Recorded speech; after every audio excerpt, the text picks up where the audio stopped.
Motors. We're wrapping up what is usually referred to as the last 10% here on our Ford F-100 project.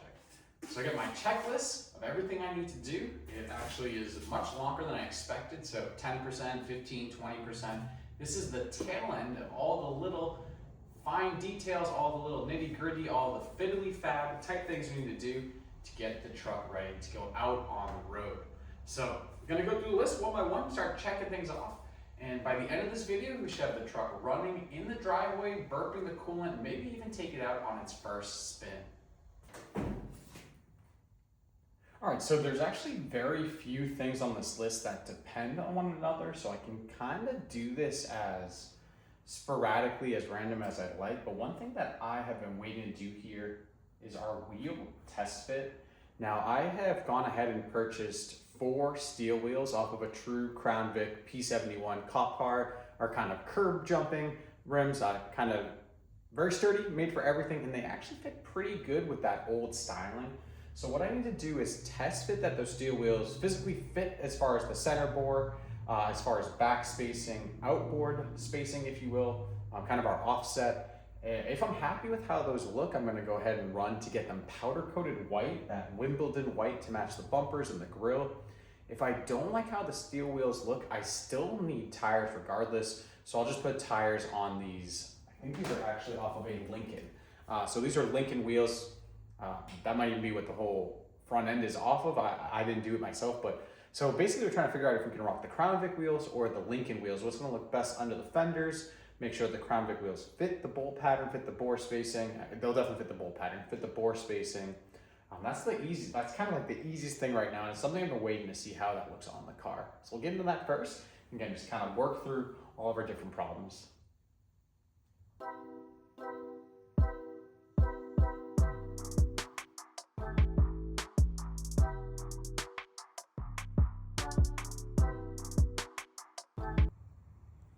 So this is really the whole reason I'm doing the test fit here. You see, it's just the back spacing is not great.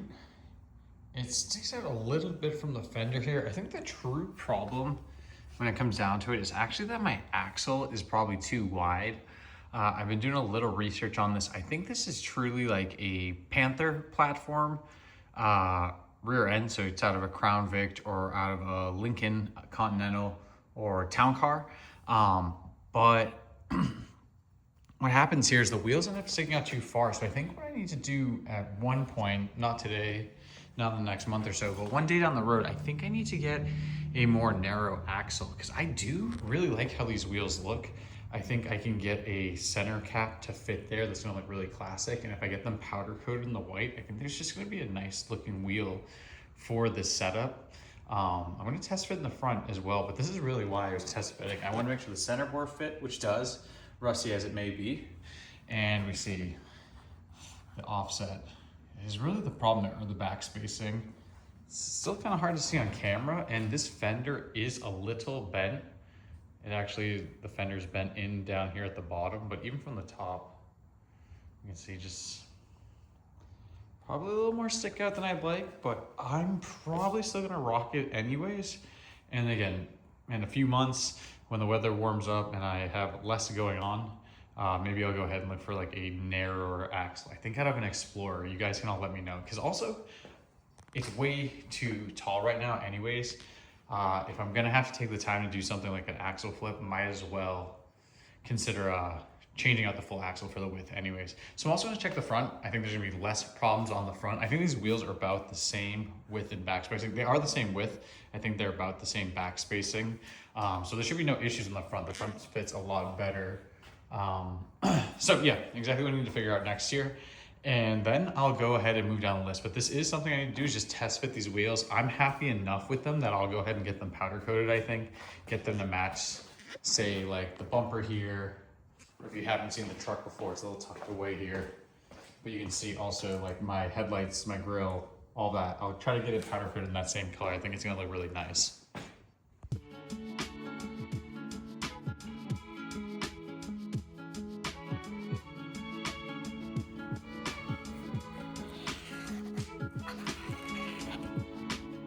All right, another one that we're trying to get done nice and quick and easy here is this little brake pedal bolt, pivot bolt, if you will. Let me try to get this in zoom. So this little plastic bushing I actually printed myself. It came with one, but the ID, the inner diameter, allowed for a lot of slop with the bolt. And this is actually the pivot for our brake pedal. So with the slop in the bolt, I had about an inch of play in the brake pedal before the master cylinder engaged. Again, something small. It did come with the right bushing as far as the OD. I probably changed the hardware here, which is part of the problem. I don't have the original bolt, but I've been into a lot of 3D printing lately. If you've been watching Instagram, you've probably seen a lot of our 3D printing series now, what we've been calling turning plastic into pennies. But this is a little PET G bushing. I'd rather print this in some type of nylon. I just don't have any right now. So I'm gonna put this in. I think it will work perfectly fine. But this should, again, cross one of those items off the list. I'm not gonna record this because it's a little hard up and under the dash there, but we'll get this bolt in and see how much play we have in the brake pedal. All right, so we're back at it today. It's been a couple weeks, to be honest, since we got on the truck. A couple things have come up personally, professionally, as well as just other projects, which you will see down the road.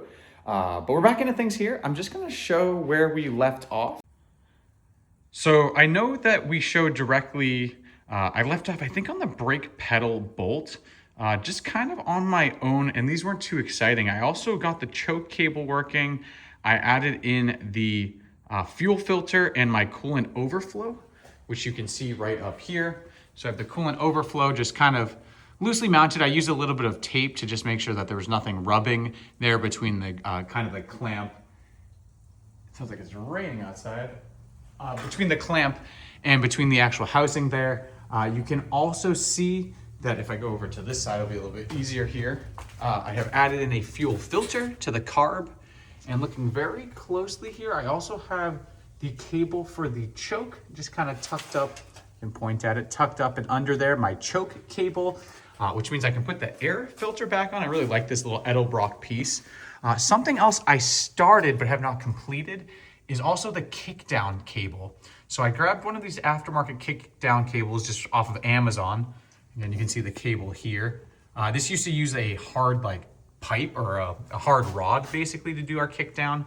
And my goal for, at least for the next couple steps here, is going to be running the kickdown cable to the kickdown arm on the trans. And in that, I also have a leak at what I'm calling this little shift shaft, but the shaft that actually attaches to is leaking. Now, I think this is a result of when I originally put on the new shift rod for my new column shift steering column.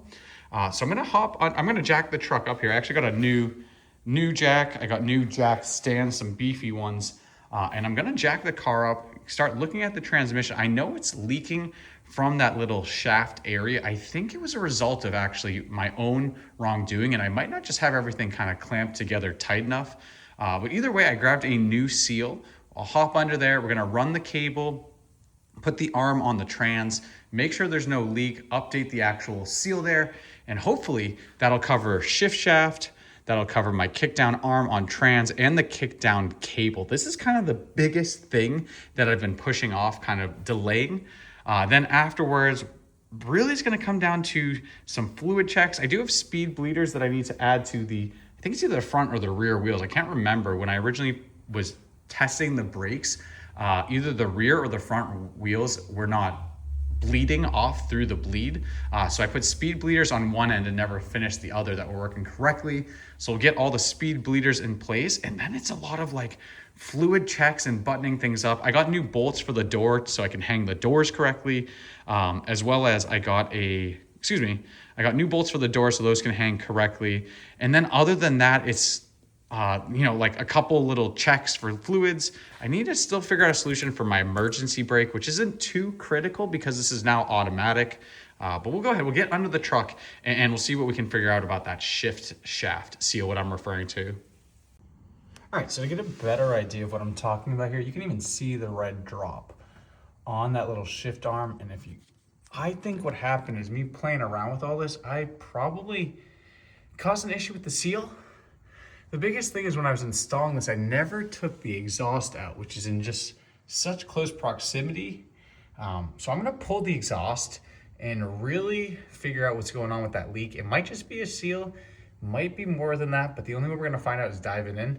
So I'll get the exhaust, which should just be the 3 bolts here. That's all that's holding the exhaust up, and an exhaust hanger. I'll disconnect this aftermarket arm, which goes to my steering column, and we'll figure out if that seal is easy enough to replace here. I do have the seal kit. I know there's one on the inside and one on the outside. I'm really hoping that just the outside seal is all I need to replace here. But again, it's gonna start by getting the exhaust out of the way so I can really kind of fidget around with that piece. All right, so I got the shifter arm off and I've gotten this far, and I decided I'm just gonna pull the pan. I can't tell if it's just the outer seal or the inner as well. And rather than doing all of this just to realize that the seal on underneath that arm is also not doing well, we're just gonna do the full Monty here. So I don't have a new pan and gasket here, or excuse me, a new gasket here, which I might change the pan as well. I do not have a new gasket currently, but the goal will be to get a new oil pan gasket because we need to get inside of the pan to remove the shaft so that I can replace the other, what I'm calling the internal, but it's actually just underneath that arm, the seal. And this is kind of like a do it once, do it right situation. I probably could get away with just the outer, but I would hate to do that all to find out the inner seal is also leaking. It's a little hard to film under here, so I'm just kind of capturing intermediately here, different steps. But long story short, I'm gonna pull the pan, end up pulling the valve body, replacing the filter while I'm at it, and then we'll get that seal out, replace both inner and outer seals, reseal the pan, and we should be good for many years moving forward. So it's a little more work than I'd expected, but I think it's gonna be the right thing to do in the long run here. All right, so we get the oil pan seal split open there. Of course, right before we did all this, I did fill it up. Well, not right before, but it does have pretty much brand new oil in there, or Type F, whatever it is, from when we brought the truck to this new place. No big deal. So I'm gonna let it just slowly drain out. It's gonna take a little while. So in the meantime, I'm gonna do the speed bleeders. I did check. It is the front wheels here. And if you're not familiar with speed bleeders, essentially they allow you to bleed your brakes on the own. It's like a one-way check valve. So rather than working with someone else, you have to open and close the valve each time, or your bleed nut each time while you press and release the brakes. This is a one-way check valve, so it actually closes when you're not pressing on it to make it, like a one-man job. I put this on pretty much all of my vehicles. I've even done this on like clutch lines before. Now I know people argue, debate whether they're good or not. I have never had a bad experience with them. So in the meantime, I'm gonna get the speed bleeders on my front brakes because I already have them on the rear there. So just something to do in the meantime while I let the fluid drain. And the other thing I didn't mention is we do have the wheels sent out for powder coat. I'm really excited for that. It's the Crown Vic Steelies, and I actually sent them out to a local shop here called F&A Cycles. It's actually a motorcycle, RC, powder coating restaurant. They do like a little bit of everything. So we're gonna get them powder coated Wimbledon white and throw them on the truck. So those are also kind of in process right now. Again, it's just like that last 10% buttoning everything up. So we'll do the speed bleeders. I might try to actually 3D print something to fill the fuel cap area here. So again, we have a lot of little things I can still work on. So I'm gonna get on that, and I'll update you all once I kind of have the bleeders in and once the pan is ready to go. I'm gonna order a new pan online. Hopefully they'll get here within the next couple of days. I'll order like an aftermarket pan just for looks and for a little extra capacity. I'll get a new filter, new seal, and we'll put everything back together. And it should go together pretty smoothly, but you know how that is. All right, so I think we have everything we need to get this transmission resealed. I got a new speedometer cable because that had been cut, and I could have been potentially leaking out of the speedometer cable. I got a new pan that does have a drain plug. I also got a new vacuum modulator that wasn't necessarily on the radar originally, but I did want to get this one. I've read from different forums that the black stripe is kind of my best option there for a 460 big block. We have a new seal for the oil pan, and I have the gaskets for that shifter rod, if you will, or that kick down rod area. So at this point, I need to take the valve body out with the filter. I also do have a new filter that I'm going to replace as well. So we'll take the valve body out, we'll get that rod out of the way, replace the gaskets, and then put everything kind of back together. Now, I don't need the pan off to do the modulator, but we'll probably just get that in the mix. Same thing with the speedometer cable. Those don't need the pan removed. Again, just trying to get everything resealed all at once here. So hopefully that transmission is leak-free for a long time. And I even went ahead and got one of our, and I'll have to remember the brand here. I think this was, I'll look at when we open it, but I did get a reusable oil pan or transmission pan seal. I've heard good things about this as well, so I'll show that when we get to that point. All right, we'll get you all on the GoPro here just in case anything goes haywire. Again, the goal is to take the valve body off so I can get to a little nut up in the back here that I'll show you all, and that's how our shaft is actually mounted. I actually have my little kick down lever in the way there. But again, we'll get this pulled first and kind of work from there.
All right, so valve body is out. Looks like it's in great shape, honestly. Like I mentioned, it did have a tag on one of the bolts holding it in that had HP, like high performance or high power. I looked it up and that might mean that this is for like a Cobra jet or something like that. Again, this is just a quick Google search. So please in the comments, let me know if you know what that means, if you've seen that before. Now, really, this had to come out so that I could get to the nut for that little shifter rod. But since I have it out, I will go ahead and replace our gasket and our filter here. So I have a new filter, I have a new gasket. It does look like the gasket may have a little bit of particulate. It doesn't look like anything concerning, but we'll go ahead, get this kind of put back together. And in the meantime, I'll replace the seals on that shaft. I do have to take a nut out so I can remove the shaft fully, so I'll show you all that. And then it is the modulator and the speedometer. I might as well do it while I'm in there. And then everything just goes back together. So hopefully this was definitely a little bit tricky, but hopefully that was the toughest part of kind of the equation here. And then we can kind of go back together, putting everything together. So this is the shift shaft here. And that part basically goes into the transmission. There's a seal that goes around here and actually sits in the transmission. And then there's another seal here. I don't think this seal was particularly bad. This one was pretty mangled. I have it right here on the floor. So that was, I believe, the source of all of our leaks. Again, we're still gonna go ahead and replace these two seals, the vacuum modulator, and I will install my speedometer cable just to make sure there's nowhere it could possibly leak. But we are fully disassembled. Everything is out, which means we can now put everything back in. This blew up into way more of a project than I thought. I thought this was just one of a couple things I was gonna check off the list. But now we're in it. We're in it pretty deep. We're gonna get this done and move forward with the rest of reassembly and hopefully get the truck moving in the next day or two. Pretty optimistic, but we are on the tail end of this work here. So I'm not gonna film very much getting it all back together. But again, seals out. I'll show you where the vacuum modulator, where the speedometer cable are. But long story short, everything is going back together and took a little bit of work here, but not any more than you might expect. All right, so I thought this was filming this whole time and it wasn't, which is always kind of lame. But right there is the shift shaft. You can see there's the new O-ring installed on the inside. you can't see the seal, but it's actually up against that, the outer one that goes around the outer shaft. And I've got everything back in. I just need to tighten down that nut. But you can see we're already back to in our detent position. So if I grab the shifter here, you can see we can actually go through the gears. So it's really coming back together. I gotta tighten that nut. Like I said, I'm gonna replace my, I'm gonna replace the speedometer cable, and let's see if I can see from here. I'm gonna replace, where is it?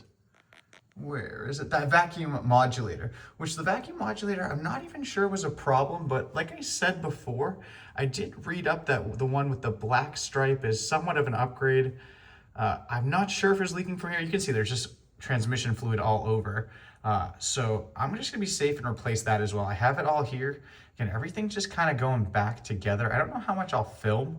I did have the GoPro under here previously, but unfortunately it didn't capture the footage. I think the file got corrupt or something. So I'm gonna set it up, but no guarantees here. So if I don't show anything else, there's the old vacuum modulator. Here's what used to be a speedometer. We're gonna switch all of that out again, just to make sure nothing is leaking moving forward. And then of course we'll put the valve body back on with our new transmission oil filter, along with the new oil pan and oil pan gasket. And everything should go right back together. All right, so we're not getting any footage under the car. The GoPro just ain't working right, but I took the old speedometer cable out, which was just like the end piece, moved the gear over to, I thought this was gonna be used. It's actually like a new old stock. And we'll pop that in. That's really the last thing we need to attach to the transmission. And then it's just the valve body with the new filter, and we can close up and seal everything off.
All right, it's a new day here.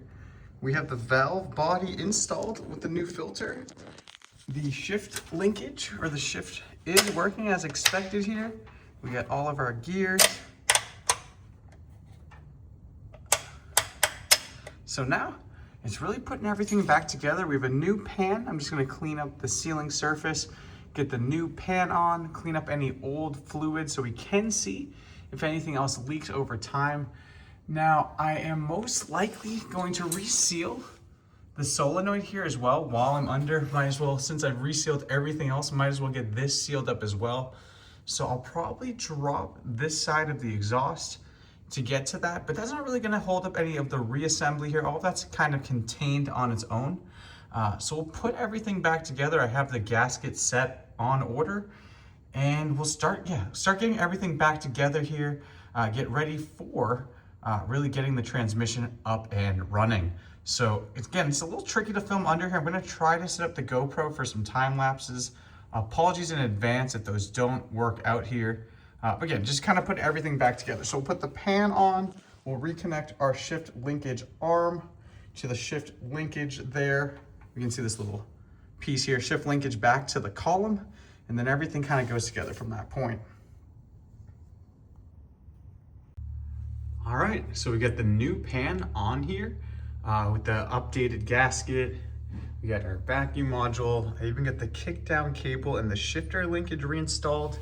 I am Gonna pull the exhaust on the driver's side to reseal the, I forget what it's called, but reseal, I think it's our solenoid. I think it's a solenoid is what we would call it there. And then everything is actually pretty much ready to go.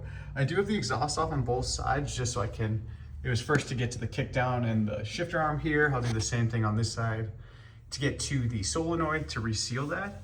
And then everything goes back together and we should pretty much ready to add the fluids and take this out on the road. There's a couple small things I still need to piece together. But this was the bulk of the work. So I'm super excited. We're super close. Haven't been able to film very much because it's just hard to see under here. But again, once we get kind of everything bolted back together, I'll give an update. And it should be time to fire up. Check that the fuel system's holding fluid. Check that the coolant system's holding fluid. And then pull it out of the garage. So very, very excited. So this is what I was referring to. I called this the intermediate, or I called this a solenoid a few times. This is actually the intermediate servo. So the gasket was actually a little beat up, so that could have been the cause of one of the many leaks. We do have a new gasket and seal kit, which actually has a few extra ones that we won't need for this. I'm going to redo this main rubber O-ring, or gasket as you will, as well as the main face one. And that's the last thing we'll do for sealing up the transmission. I already have the new speedometer run. I have the kickdown cable, which needs to be adjusted, if you will, at the carb. And then it's just adding in the fluids. There's a couple of small odds and ends, but this is really the last big project. So we'll get everything cleaned up, get the gasket, the O-ring replaced, and pop that back in. All right, so everything's cleaned up. Now it's just time to reassemble. And one thing to note here is I've read a lot of different servo types. This is a P servo. So this came out of, I think, because it was a big block transmission to start on a big block car. I think it was like out of an LTD or some kind of passenger car back in the 70s. So it is the P, rather than I've seen a lot of them are the type N, or people recommend the type R. And just for kind of notes here, if anyone's following along, that's a type P servo. So it has the molded piston, so I'm not really gonna replace anything as far as the seals on that.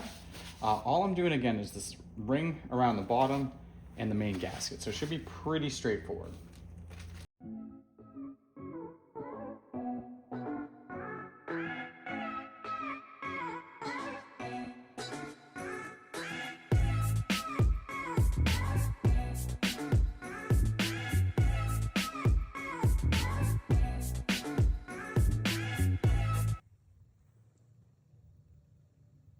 So now that we got the kickdown cable on the transmission, I need to make a bracket so that I can mount it on the actual carb.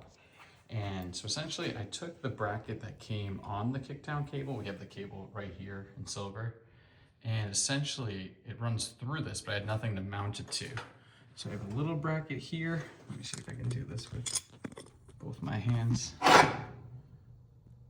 I'm going to weld this bracket here, and then when that hole goes forward all the way to full throttle, the cable will pull forward and activate the kickdown, or pressurize the kickdown, if you will. It's a little hard. I'm going to set the tripod to kind of get this all together. Again, just a couple pieces of metal we'll weld together, and then we'll connect it to the throttle body itself, or the carb itself, and that's everything for the kickdown, and that's pretty much everything mechanical. And then we just get some fluids in it. All right, this should be easier now that I got a tripod set up and it's the next day. So we got the odometer cable fed in because that was to prevent any other leaks coming from the transmission. My odometer cable was cut off the original transmission, and also I cut the original odometer cable when I pulled the stock transmission. And I printed out these silver spacers to match just the intake. Now my goal here, I can show this with just one of these. I might need longer bolts.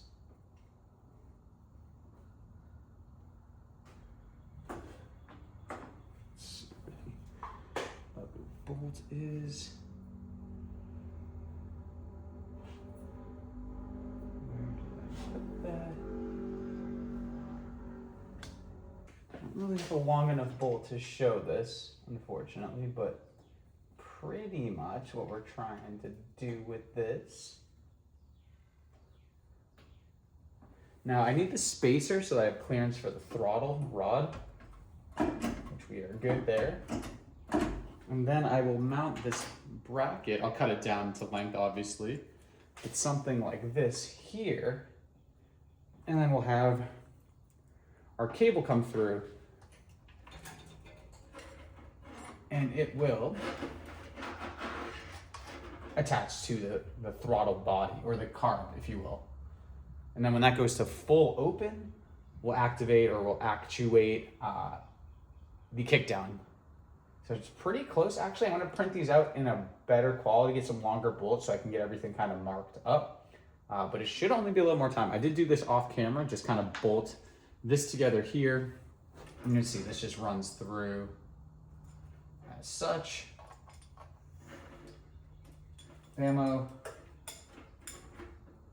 That would be like, just pretend we'll have to get this cable kind of routed perfectly, but that would just come here, and when it pulls, we have our kickdown get actuated or activated. So it shouldn't be too bad. We're actually pretty close here. It's just gonna take a little bit of cutting, a little bit of welding, and everything should come right together.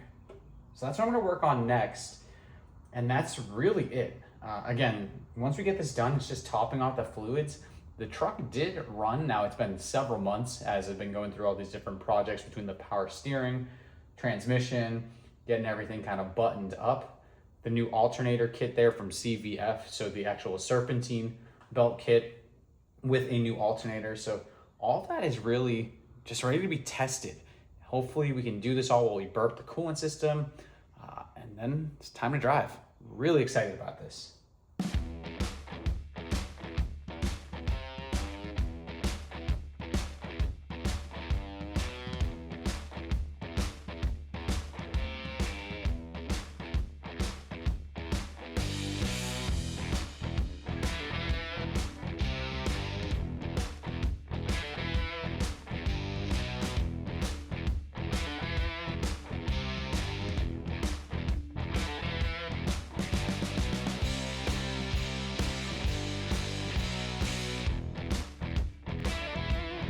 Alright, so here's the finished piece.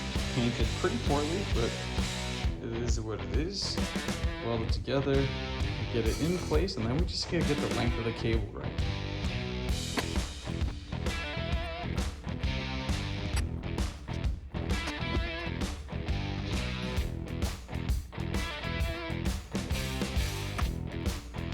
Alright, so it took a little more fiddling, but I think we got it. Basically, we'll go.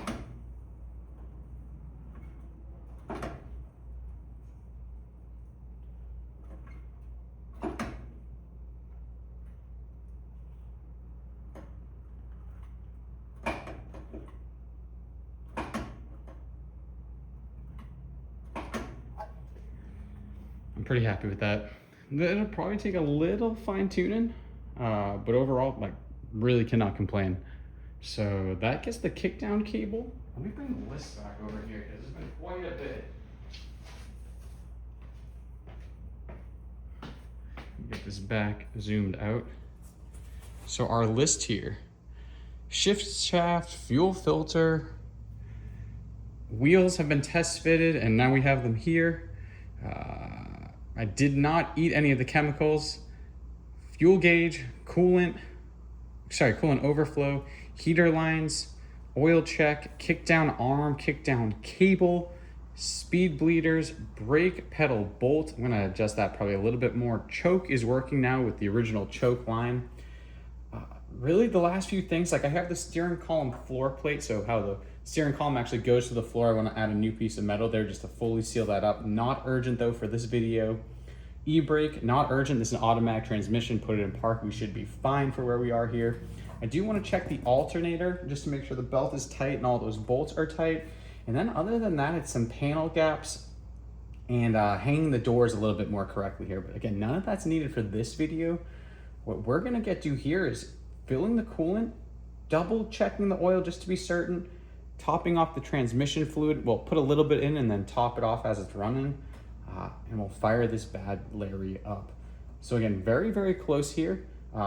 Wife and dogs are currently napping, so I'm gonna wait a little bit to get this going, but it should be time to give it fire. So I'll make sure the battery's charged, and then it's time to give it juice. So pretty excited for that one.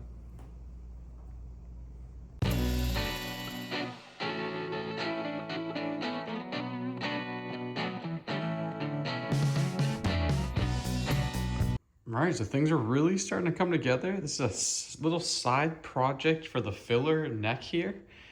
Just 3D printed. This doesn't have any through hole or anything. It's really just decorative to fill that gap. Let me pop it in real quick and I'll show how it looks. Pretty happy with that. Again, just a little decorative piece. Has a little backing nut here, which is probably hard to see. Let's see. You can't see anything back here. Sorry about that. Let me get my flash on. So yeah, a little backing nut there. You can see. Not too bad. I'm gonna add a little gasket material like neoprene or some kind of rubber just to make sure no water gets in, but I'm actually pretty happy with that. Also got the doors lined up. Fitted a little bit better. I was having some trouble with those, so I got those in place.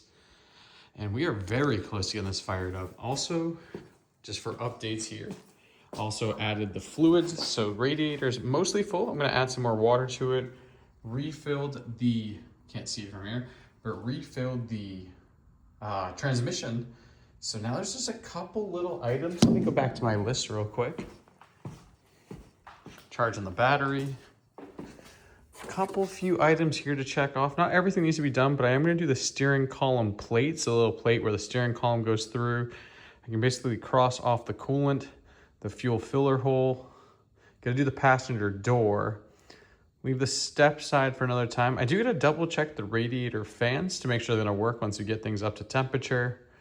And then as far as things like the valve cover breather, the voltmeter, odometer, not really critical for this next startup. So hopefully be starting up in the next 24 hours or so. All right, so a couple updates. We got a little gasket here to just try to prevent any water getting in. I cut this from this rubber sheet, which should be pretty good for watertight. We'll kind of test it and see. The other thing I'm working on is a little filler plate for where the, really where the clutch rod and the old column used to be. So I'm marking it up with cardboard, gonna cut it out of metal and weld it in there. That'll also give me another place to kind of mount the column to, or this column plate to. Other than that, we removed the clutch pedal. So I actually took that off of the shaft underneath here. I did a little fine tuning with the brake pedal and the throttle. I also got the new speedometer cable in, so I actually pulled the dash out. None of this was overly exciting, so I didn't bother filming. I did also additionally get the kickdown cable installed there. So everything is really close. I think in the morning or in the afternoon tomorrow, we will get this fired up and check for leaks. We got some coolant in the system, not topped off, but pretty full of coolant. Transmission fluid, again, kind of filled up, but not topped off. We measure that when it's hot. So we are very, very close here. So I'm gonna mark up that plate. You see a piece of cardboard underneath. Mark up what I want exactly there. For overall fitment, and really we're getting very, very close. So as far as my list, we can see on the list here, steering column plate, need to do a lot with wiring, so probably hold off on that for another video. Coolant is pretty much topped off, so we'll mark that for now. I do need to get some type of cable extension for the emergency brake. Bleed the brakes. Step side, we just have a bad step side on the bed I want to work on eventually. Valve cover breather, and there's column mount here. So just so everyone knows what I'm talking about, the column mount is the little piece I made originally here to mount the column to the dash. It's, as we can see, it's way bigger than it needs to be. So I just want to trim that back so it looks a little nicer, a little cleaner, and then probably paint it either red or black to kind of match the overall interior here. So very, very close. So I'm gonna get this marked up and I'll probably record cutting it and welding it in. But again, a little tricky to film where we're at. So I'm gonna just do this as quick as possible and really get to the exciting stuff, which is the truck running again.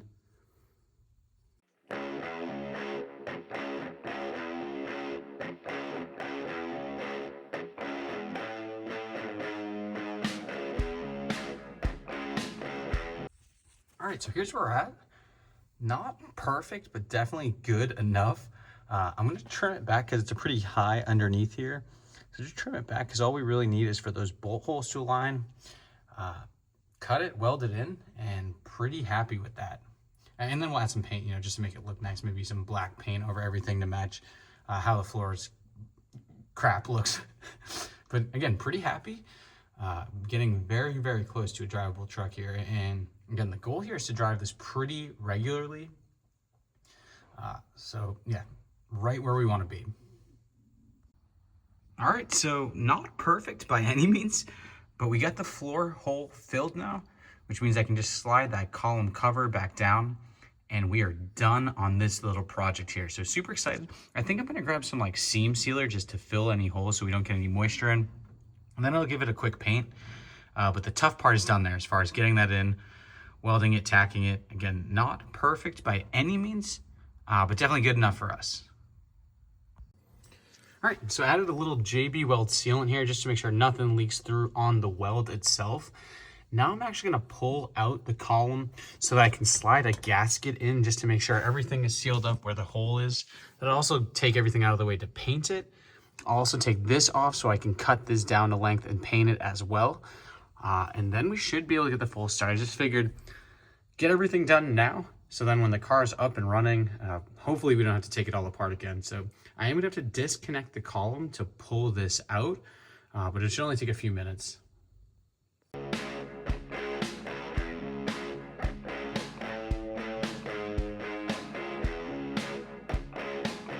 All right, get the little column piece painted and trimmed to depth or trimmed to size. Got a little gasket cut up to fit under the piece, the little plate. Got it welded in, seam sealed, painted, so we can go about reinstall everything. All right, and there's our piece back in there, gasketed, just using some tech screws, some self-tapping screws. I'm pretty pumped with that. We got the steering column installed with the new mounting plate. That's everything I really wanted to do before our next fire up again. I can even bring it around here. We see we got the plate, everything installed here, painted. So I think what I'm gonna do here now, we have tornado warnings, thunder and lightning, everything outside. So it's very unlikely I'm gonna be driving today, but I think at least I'm gonna crank it over, make sure we still have oil pressure. It's actually reading oil pressure at the gauge. And see if we can kind of check the fluids and make sure there aren't any fluid leaks. And that might be where we end this video. I've got about a month's worth of footage that I need to edit, but we'll kind of just play it by ear here. So we're gonna do a little bit of oil pressure check, fuel leak check, coolant check. I know I'm gonna have to top that off, but we'll at least kind of crank the system over to see where we're at. And like I said, we'll kind of play it by ear here. All right, so really, like I said, there's no fuel in it. We're just gonna check to see if we read oil pressure. I'm not even exactly sure how good the battery is. Let's give it a shot.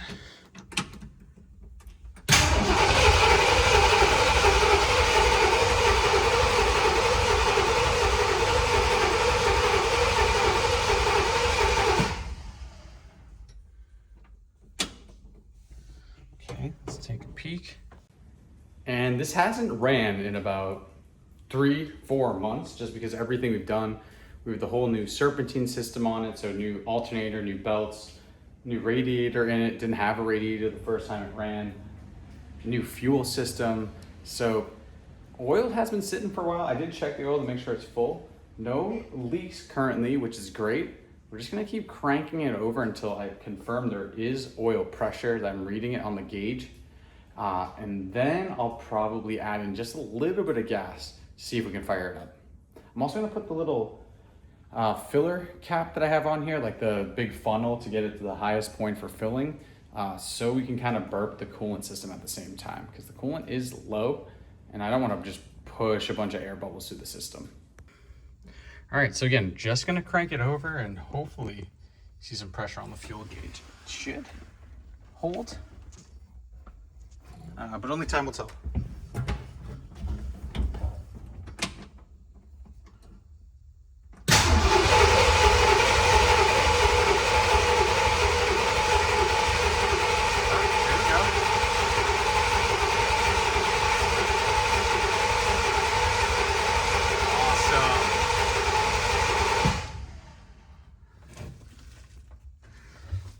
And 50 pounds of fuel pressure, or excuse me, 50 pounds of oil pressure is perfect. So I think I'm gonna top off some coolant. I didn't actually put the little funnel filler thing on yet. We'll put some coolant in and probably add in some gas. All right, so this is the little filler I'm sure you've seen I was referring to. Basically, it just gives you a new high point that you can fill the fluid into. Now, I've put about 4 gallons of coolant into the vehicle, and I should say 3 gallons of coolant and like 3/4 of distilled water that I just had sitting around. And that was not nearly enough. So I'm going to run to the store, grab some more coolant. I'll grab some gas while I'm out, and we'll try to run the truck and burp the system at the same time here. Now, I'm in the garage. Like I said, the weather's pretty bad outside, although it is looking to possibly change. The exhaust is also facing inward here, so I'm definitely not going to run the truck for too long. Hopefully we can at least get a fire up by the end of this video. All right, so we'll try out the new fuel filler here. Make sure there's no leaks from the tank up, and then try to prime the fuel system. Hopefully we can get up to the filter and get it running. Might have to add some starter fluid, but we'll give it a shot here.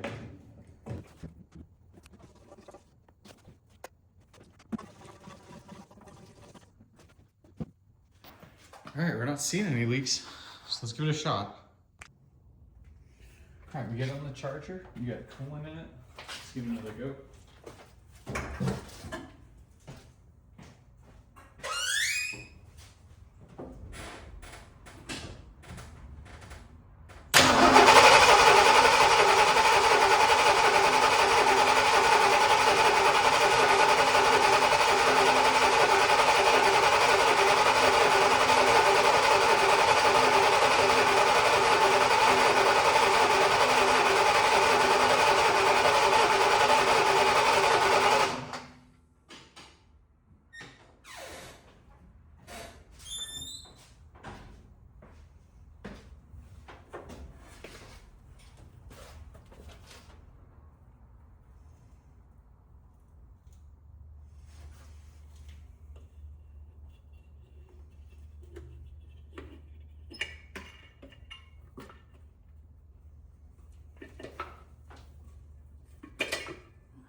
All right, let's put a liver right in the carb.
little more gas in there.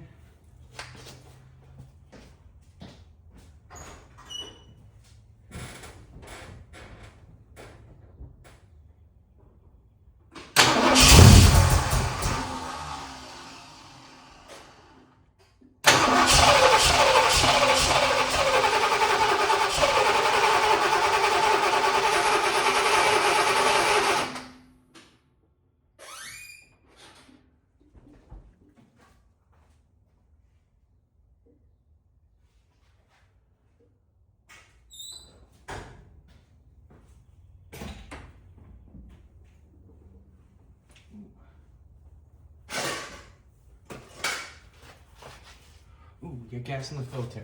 That is good. See that? Get some gas in the filter there. That is good news. Let's. Ooh. All right, I think we're close.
All right, so that's everything we're gonna have for this video. I know I've been talking about taking it out in its first drive. We are right just about there. I need to get a little bit more gas, top off the coolant, do a little bit of electrical so at least things like my brake lights work, and we'll be taking it out on a drive this weekend. So if you like what you saw, hit the like button, subscribe for more content, leave a comment below what you think about the build up to this point, share with your friends, and I will see you again soon.